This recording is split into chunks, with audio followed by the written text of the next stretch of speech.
blokboyradio. blokboyradio. blokboyradio. blokboyradio. blokboyradio. blokboyradio.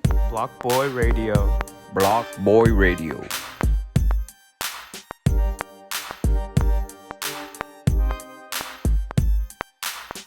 Hey, so I noticed that you do a lot of protecting vendors. Mm-hmm. How'd you get into that?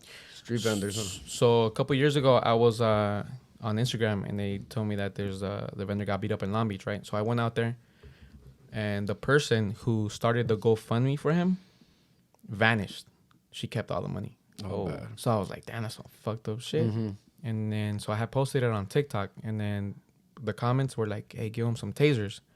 I started giving out tasers. Mm-hmm. But then people were like, nah, it's too much of a liability. Give him pepper spray. So then we went from there. So every time there was an attack, I try to make sure I'll be one of the first ones to get there, so I can create the GoFundMe for them. Mm-hmm. And then they're the only ones that have the password. And then I teach them how to use it.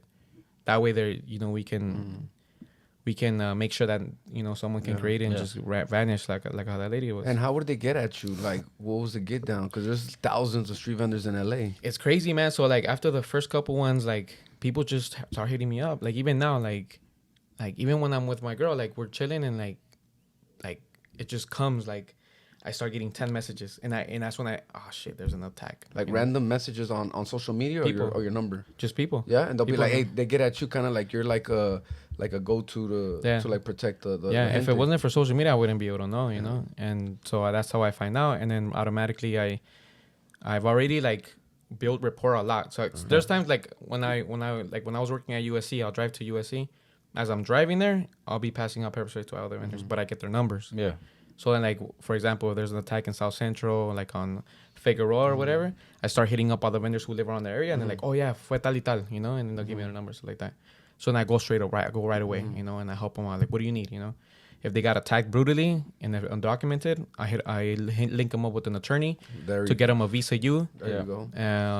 If they want security, if as much as I can, you know, there's an attorney, or if they get ticketed, I have another attorney for that.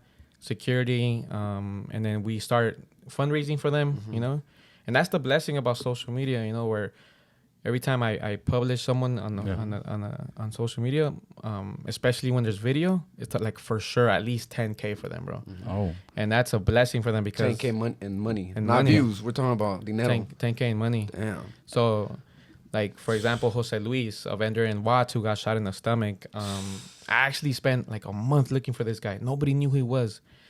And when I finally found him, we got the video and all that. He ended up getting like 16K. Wow. He's the only one that got shot in 2021. He got shot while working? Mm-hmm. Like, how the fuck that happened? Like a random shot, or like they were targeting him? So it's crazy because he said like, because he works in the Watts projects, you know? And then so he said that when everybody got their stimulus checks, like everyone was like buying from him and everything was cool. What was he selling? Elotes. Esquites. So then he's like, when the money started like running out, he started noticing, you know, people asking him like, oh, come on, give it to me for free or whatever, right? And then one time, you know, these young kids came out and they're just like, give it to me. And they pulled out a strap on him and they just shot him in the stomach. And his belt actually saved his life because they hit his belt, half of his belt, and they went in. It would have, I don't know if it would have been worse. But yeah, man. So we ended up getting like 16K for him. This guy has 4 kids, you know, and so he wasn't able to work, obviously. So we've been able to help him. And he actually ended up becoming one of my friends, you know, like he's a really cool guy. And I'm glad that he survived that shot. And so just people like that. The main part is like, I don't have 16K to give people, but I can fundraise you. I can post you up and do like a cool video for you. And then we'll make it happen, you know? yeah. Not only that, but then you got all these people coming out and buying from them too. And it just adds up. So it's all positive. Yeah. How many vendors do you think you have helped so far?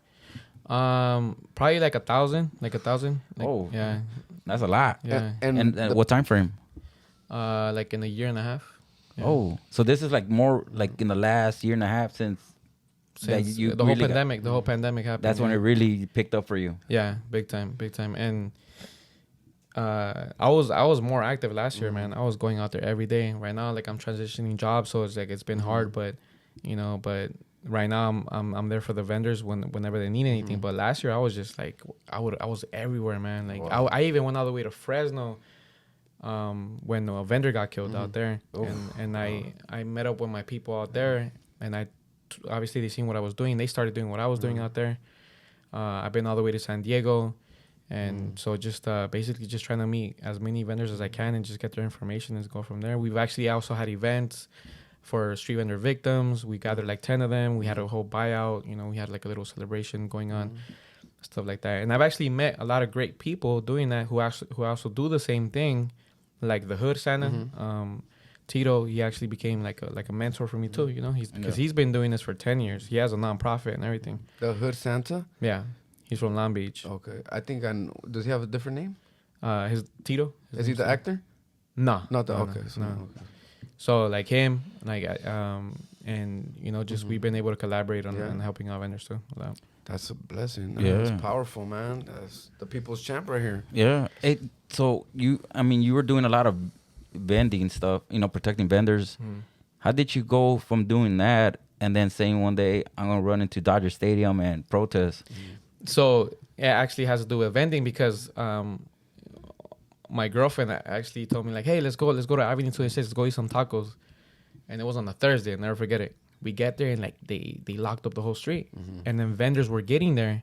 They're like, ¿Qué está pasando? You know, we have all the meat ready. Like, it's all going to go bad. And they were crying, like, all, like, just sad. And they were like, at the same day, like, they were like, we want to protest, you know. And me and her were experts in that. So we started protesting. Yeah, experts. And then, for sure.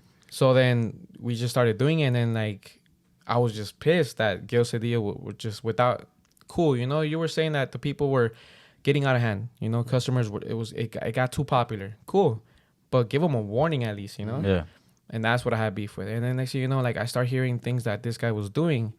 Who's this guy? So he's a city council member for LA. Okay. His name's Gil Cedillo. Oh, okay. So he's the one that, like, he's the one that made that call. Okay, to put it into the 26. Yeah. He made that call.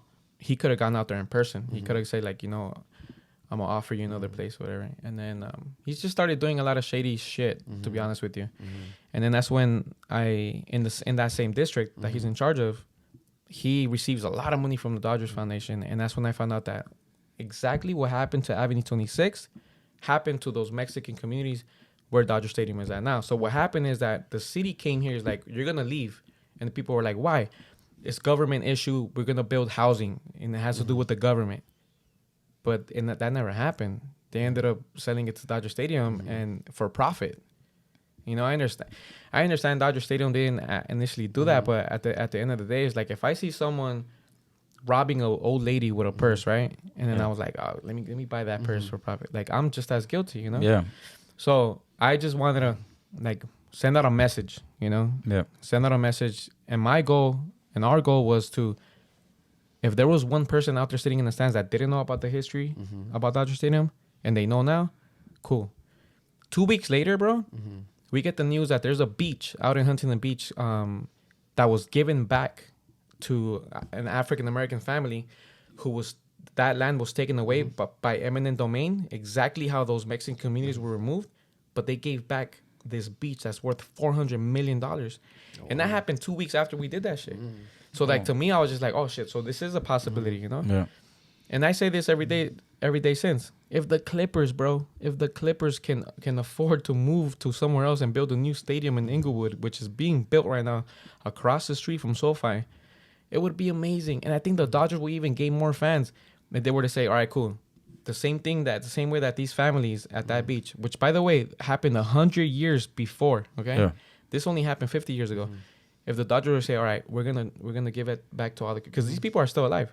Yeah. We're gonna give it back to these families. We're gonna relocate to, you know, there's if the Clippers could do it, the Dodgers could do it. You know, Yeah. That'll be the best scenario. And then, so we did that just to send out a message that.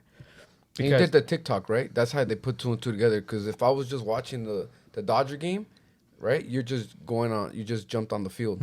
But the message was really on TikTok, right? Because before I think I saw the video, right? And Yeah. you started, right? You gave the message and then you Yeah. Okay. Yeah. And it was very strategic because we had three banners, La Loma, Palo Verde, and Bishop. My girl was carrying Bishop. I was carrying Palo Verde. And my other boy was carrying La Loma. And then we also have our other comrades. They dropped a huge banner saying "Not Chavez Ravine," just to educate people that it's not Chavez Ravine.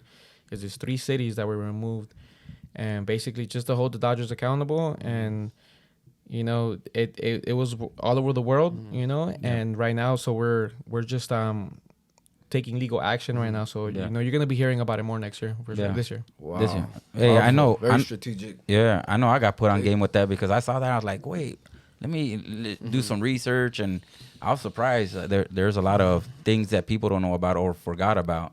So hey, thanks for bringing that up and getting, you know, some more history. Yeah. And that's dope because like people always do crazy / stupid shit, but like when you do crazy shit and it's fucking for a meaning, you know what I mean? That now we're really switching shit up. You know what I mean? It was Like- crazy, bro. Like, when I ran on the field, like I had like 7 people on top of me. People were like grabbing my balls and they were like telling me, "Fuck you, you're gonna regret fucking jumping on the field." They were choking me, bro. Like literally, I couldn't breathe. And then when they finally, that guy was still choking me throughout the whole way out. And then when we finally got out and the cops took over us, and they found out the reason we did it, they were just like, they weren't even mad. They were just like, "Hey, that's the first time we ever see this, you know? That's pretty dope." You're like just a knucklehead running out there. Exactly. you There had was a more cause. to it. You're not all fucking bezel and fucking doing some. Yeah, there was a cost. There's meaning. They even respected it. So Yeah. like, yeah. And I think sometimes like we need, and like I know there's some people like saying like, "Oh, you know, it was cloud chasing, it was this and that," and it's funny when I was telling my girl like, whoever says that about us, like they're gonna get tired, man. They're gonna be saying like, "Oh, look at Edin and Wendy, like they're doing good things again for the community. They must be cloud chasing." Like, bro, like we're not rich, like we're not gaining anything. Like this is to us, it's like we're using the power of social media Yes. to be able to spread awareness, fundraise for people. And that's pretty much it, man. And like protect them, protect our people that are out there trying to make an honest living, homie. Yeah. That are very like they're subject to be like they're in the street, they're on the block, homie. They're very vulnerable of getting fucking caught up in violence or desmadre, you know, for any stupid shit. Yeah. I only had one goal last year. I just didn't want anyone to get killed out here in LA County. Like, no one got killed last year. No street vendors. Street vendors, and that No, was like no street vendor got killed. no street vendors, man. And what made my day is that there was the most vulnerable vendor was in Long Beach. He got beat up twice. They were getting attacked by this local gang or whatever. So we started sending out armed security. And just a couple weeks ago, like a couple months ago, he hits me up and he goes like, almost started. Well, he did cry. He told me, we got word on the street that the gang, once they found out that we had security with weapons, they backed off. And to this day, they haven't fucked with them, nothing. And he's like, "Thank you so much." And there's another vendor who I gave him a body camera, and he said that he got surrounded by 2 men, right? They wanted to rob him, and he turned it on. Like, I had like a little red light. I think the guys probably thought it was live streamed or something, and they take off running. Oh. So, good. like, just to be able to prevent those situations, you know, like, I think that's all I wanted, you know? That's to me. What's a project that you're working on right now? Right now, what we're working on is to be able to start a nonprofit, you know, to be able to help out more people. When you have a nonprofit, you can have more resources for people. So basically, we can help out vendors be able to apply for a brick and mortar, you know, to be able to have a shop, to be able to maybe get their papers or to have more protection. Because there's 10,000 vendors in LA. I haven't reached all of them, you know. Yeah. Like my perfect scenario is for me to be able to like, to be honest with you, like my dream would probably be like to be able to reach out to people like, I don't know, like Cristiano Ronaldo. Let's say he comes out, or Canelo, he comes out. You know, these people, they pay a lot of taxes. So when you donate, for example, you owe $10,000 in taxes, right? But if you donate $5,000, you get credited $2,500. You know, and then I'd rather use that money for our communities because there's a lot of nonprofits out there in LA County that are white owned, and they're not using that money towards the community. They're using that for their own salaries, and they're just like throwing it away. They get donations from Coca-Cola, Delta Airlines, Southwest, or whatever, and you know, coming from the hood, that's out of my system already. Like I'm the type of person where like I count every quarter, every penny, and I make sure that that's just going out because I'm not gonna end up on the news like all these other politicians who just like to use, you know, make profit out of people, you know. Yeah.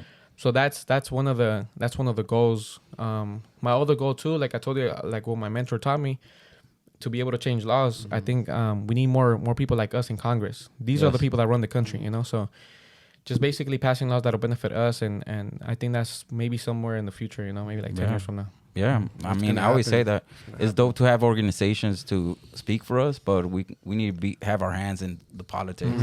That's the only way that's the next step. We got enough people speaking for us. Now let's just actually change laws for us. So that's dope. If someone wanted to help out and donate or reach out to you, where can they reach you at? They can definitely go on Instagram. We do have a GoFundMe where people, if they want to donate, we're gonna use that money towards the vendors. To be honest with you, last year I spent a lot of money out of pocket. That's when I was like, damn, I do need a nonprofit. Yeah. So for all the pepper sprays and all that equipment, that was all purchased out of your pocket. Nonprofit and security too. Like I was paying. That was security. out of your pocket. I was out of my pocket. Oh, wow. Damn. I have all the receipts, bro, and it's like up to like $7,000. And right now the GoFundMe is like at 1,000. And there was a person who actually I collaborated with, and we actually started a nonprofit, but this person it didn't work out. So now I'm back to square one. So here it is. But it was I almost went broke. Damn, man. Well, it's gonna hopefully all come back to you like tenfold, como dicen, it has to come back. What's up with the Charlie Taco situation? What inspired you to get behind that? So that was a tough one. Because I knew it was a vendor versus vendor, and then this has happened multiple times where I've seen a vendor versus vendor, and I've not promoted it. So with the Charlie thing, I ended up finding out the truth. I know that there is a backstory. I understand that he had beef with the owner, but what he did, it wasn't towards the owner. The owner, she has a husband who's her partner, and he's a stocky guy. I think he could have solved that with him. Instead of with workers. And the guy who did that, he's from the hood, and the workers, some paisas, and they're very humble people. And I assure you that if the people were like him or like us, I don't think he would have done what he did. But it was a tough situation for me to have to address that. And to me, the one message I wanted to bring out was for all the vendors. Like, enough with this infighting. You know what I'm saying? Like, we can solve this in a different way, because we already go through enough, and then we're doing it to each other. It's just bad, so. I mean, but he got help. I heard that he had to GoFundMe like $11,000. People donated to him, and I know a lot of people had his back, which I get it. They said he was mad, but I just feel like what he did, he shouldn't have done, and he could have done it to the people he actually was mad at. Yeah, and then recording. I think he recorded himself, right? Somebody recorded one of his people. Yeah, that was not a good look. And then on top of that, like after that happened, like I gave him a chance, bro. I sent him a message, and he left me on red. And then on top of that, like he started making fun of these people, like, "Oh, welcome to America," and like saying all these like conservative things and comments and basically unapologetic stuff. And I was just like, "All right, you want to act like that? Cool, bro. I gave you a chance. I sent you a message, you left me on red, and then you want to say all these comments and still make fun of the whole situation. Like, all right." Yeah, because I heard people try to get at him to see like if he wanted to share his story or apologize or but he didn't. I guess he was like he didn't respond to nobody. But then that was a crazy situation. But then so on top of that, like so when I started hearing the stories about the owner, I was like, okay, so I'm gonna make sure that the money is gonna go towards the the workers.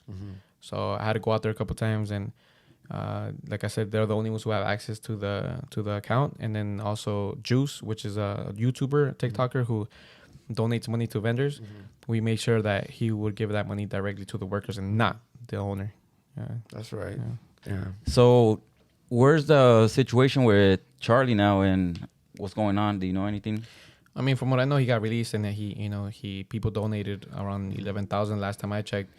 And like I mentioned, he could have solved that differently with the owner, but he solved it with the worker. And I hope that we can always redeem ourselves. It's sad that we live in a world where it's like what you're doing in 15 seconds, even though someone else started it. Yeah. That can make you look bad, bro. Like, For sure. For sure. Yeah. And we all make mistakes. So, and I feel like it was not like what he did was not right, period. Like there was a different way to handle it. But at the end of the day, there was a lot of conversation about like, damn, this, at the end of the day, that is a Raza community member that like his fucking whole career was like done. And it's just like, man, bro, like hopefully it was a lesson learned for homie, and he could hopefully step up and try to redeem himself and bounce back. Cause we don't want none of our people like, we're trying to make our homies, not break our homies, but hopefully it was a lesson learned for homeboy, And that video wasn't gonna go viral whether I posted it or not, bro. Like that video was going crazy, and who am I not to address it? Yeah. I'm the one that's been helping out the vendors. Who am I not to address it? And You know, and if he's out there and he's hearing this, or if he gets to hear it, like, you know, more than welcome to come by and we can go out there and shake hands and, you know, but he's not the only one that got, you know, exposed because, you know, whatever the other owner was doing, I assure you right now, she's just going to think twice before she does that shit again. Yeah. What was she doing? Also, apparently what they were saying that she was, you know, parking at locations where people were already there and kicking them out, you know, so... You know, that was exposed to. Yeah. So whatever she was doing, you know, and I talked to her personally. I told her, you know, hopefully that's not happening. I hope you don't do that again. And so I think both sides got exposed. It wasn't just him. Interesting. There you go, keeping everybody accountable. Yeah, you know? Yeah. To Yeah. avoid any. Yeah, fuck, it's crazy. The taco game is like any other hustle, you know. Yeah. You It's fucking- deeper than what we think. Yeah. A lot of behind the scenes stuff. Hell yeah. Yeah. So what's your GoFundMe so we could, you know, let people know, and if they want to donate, they could donate at? And support. Sure. It's on the link is in my bio.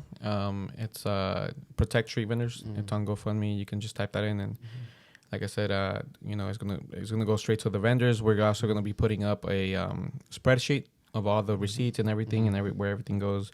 I want to be very transparent with every penny that goes, so people can build that trust, Yes. and for us to continue doing that, you know. So What's your what's your IG? Enamorado, my last name, Enamorado, and then my first name Edin, Edin. That's it. And we'll post a link for sure. Yeah, we'll post a link. What about you have a TikTok? What's that? Same thing, Enamorado Edin. Yeah. There you go. All right. And then do you respond quickly? That's how they reach out and ask you questions, or do you have an email too, or? I read all the messages, you know. Okay. I do. There's times like when it goes to the request box, you know, I end up reading it because there's also always like people in need, you know, street vendors in need, and also like news outlets. That's one thing I always keep an eye out for. For example, if like there's a vendor who got shot or got stabbed or whatever. Yeah. Usually Telemundo, Univision hits me up from like pages that I'm not following, so I try to get them the most exposure so more people can donate towards their GoFundMe. So I mean, they can reach out to me right there. I think I read all the messages. So like, let's say an emergency happens right now. Like, hey, you know, I'm walking down the street and I see somebody get bullied. I need help. Like, I go straight to IG and message you, or just tag me under the comment section and send me videos, and you know, I see it. Dope. I definitely see all that. That's dope. Do you ever be like, damn, if you weren't doing what you were doing last year for the last year and a half, do you ever think like, damn, how things would have turned out for street vendors? Because shit was jumping off. To be honest with you, this was a team effort. I don't take credit because like my girlfriend Wendy, who's done security, and I have other people who did security. I'll be honest with you. I think if it wasn't for us, and because we came out all over Fox News and KTLA, and I was very aggressive with the message. I said, anybody out there trying to mess with vendors, it's gonna go very bad for you. You know, we have PPO licensed with street vendors who have guns. You know, I think for sure probably would have been one death, bro, for sure. And it wasn't just me. It was it was a team effort, man, for sure. That's right. Yeah, shouts out to your team for making that happen.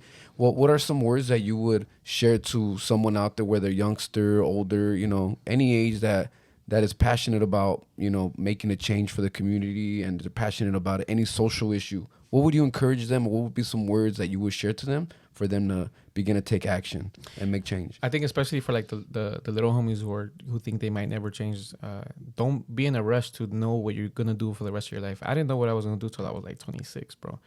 And not just that, but if you want to get involved in your city, like if you really want to help out, every 2 weeks, like for example, if you live in Inglewood or Long Beach, every 2 weeks the mayor and the council members have a meeting, and they get 5 minutes to speak. And not a lot of people know this, but just by being a resident, just by being a regular person, you get 5 minutes, 3 to 5 minutes to talk. You get to meet your mayor. They get to know who you are. If you don't like something in your city, you have that right. Every 2 weeks, just search it up. If you live in Long Beach, search it up. Long Beach City Council meeting every 2 weeks. Right now, it's all virtual, so it's easier, bro. You don't have to show up. You get 3 minutes to 5 minutes, and you'll meet other people doing shit in your city. If you want to get involved with your city council meeting. But whatever your passion is, don't be in a rush to find your passion. But just make sure it's positive, and just you know, we're all in a healing process right now, you know. So just work on yourself as much as you can. And I think the best thing that we can do right now is just help out each other, because you know, growing up in like, we don't have a lot of people to help us, you know. Yeah. One person that helped me, I never got to meet him, but it was Tupac. Just by his music, I wouldn't be an activist if it wasn't for Tupac, because he's the one that like made me look at things differently. And just find your mentors. You don't have to even know them. Just whether it's through music, whether it's through movies, whether it's through social media. Just I think that's my message, where you can just find your passion, and don't be in a rush to find it. If you want to get involved, join your city council meeting, and you'll go from there. That's right. What do you do for self-care? Because you're doing a lot of work. What are you doing to rejuvenate and get right mentally and just to enjoy yourself? Lately, self-care for me has been spending time with my girlfriend. She's been an amazing person to vent to. She's been very patient and understanding, and she understands where we come from. That's right. I've had people who I used to be with before, like, oh, you better stop doing this right now, or this will be over. And she's like, nah, like, you have trauma. We're gonna work on this together. That's right. Bonnie and Clyde. Yeah, let's go. That's what's up. That's right. All right. Well, hey, first I want to say thank you, because I know you're coming from far. We're in San Fernando. You're in Cudahy, and that's like 40-minute drive at least without traffic. So really appreciate it, coming out, sharing, going personal on your personal life. Yeah, that's dope. You gone through a lot, and I'm happy to talk to you. Thanks, likewise. This is good for our people, realizing that there's more than one way to be part of society in a positive way. And you got your story is deep, so appreciate that. Flipping the script for sure, because the road you were on, a lot of us can relate, right? Yeah. And then like that destination typically is jail or in the fucking cemetery, but you flip the script, and that was dope. You know what I mean? And it could be done. If you could do it, you could do it. I could do it. Other homies could do it too. You know all of them, for sure. Yeah. And we're trying to make it easier for them too. So a lot of it had to do with luck, man. Because I have a lot of good homies who passed away. A lot of good homies who are doing life right now for petty stuff. And yes, we're trying to flip the script, not just for for everyone else. That's right. That's what's up. Keep it going, brother. We're here to support. You know what I mean? Yeah. Dope. All right, man. Appreciate it. Thank you. And that's that's our story for this one. First official guest. Yes. Came with it. You know what I mean? Honor, man. Yes, sir. It was an honor. Yeah, an honor to have him too. Like, Yeah. Appreciate it. Yes, sir. All right, you guys have a good one. Thank you. Block Boy Radio. Block Boy Radio. Block Boy Radio. Block Boy Radio. Block Boy Radio. Block Boy Radio. Block Boy Radio. Block Boy Radio.